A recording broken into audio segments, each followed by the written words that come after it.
ଆଜ୍ଞା ଆଜକୁ 4 ଦିନ ବାପା ବୋଉ ଗଲେ ସୋମବାରରୁ ଆଜି ହେଇଗଲା ଗୁରୁବାର। 4 ଦିନ ହେଲା ଗ୍ୟାସର ବାହାନା କରିକି ମୋତେ ସକାଳୁ ତମେ ଧରେଇ ଦଉଛ ଛତୁଆ। ମାତ୍ର 4 ଦିନ, ଆଗକୁ ଦେଖ ମାସେ ହଉଛି କି 2 ମାସ ହଉଛି, ସେମିତି କଣ କହିହବ? ଆଉ 4 ଦିନିଆ କଣ ଛାନିଆ ହେଇଯାଉଛ ଛତୁଆ ଖାଉଛ? ଏ ଛତୁଆ ମିଳୁଛି ବଡ କଥା। ଏତିକି ବି ମିଳିବନି? ଏତିକି ବି ମିଳିବ କି ନାହିଁ ସନ୍ଦେହ, କାରଣ ସବୁ ରେଟ୍ ହେଇଯିବ। କାଇଁ ଆମର ନାହିଁ କାଠ ଚୁଲା ଛାତ ଉପରେ ନାହିଁ? ଆମର କୋଇଲା ନାହିଁ? ମେନ୍ ଜିନିଷ ତ କାଠ ତ ନାହିଁ, କୋଇଲା।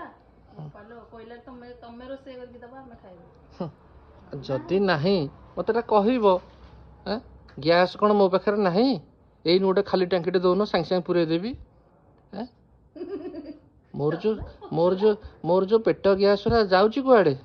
ଏଣେ ତେଣେ କାହିଁକି ପବନରେ ମିଶିବ? ହେରା କାହିଁ ଟାଙ୍କି ଭିତରେ ନ ପଶିବ? ହଁ, ନାକ ଭିତରେ ତ ପଶିଗଲା ସାଙ୍ଗେ ସାଙ୍ଗେ ଆଉ।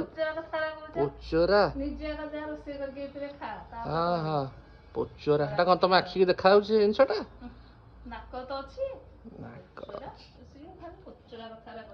4 ଦିନ ହେଲା ଖାଲି ଛତୁଆ। ଗ୍ୟାସ୍ ବୁକିଂ କରିକି ରଖ, 2-4ଟା ରଖ ସିଲିଣ୍ଡର, ତାପରେ କଥାବାର୍ତ୍ତା କରିବ।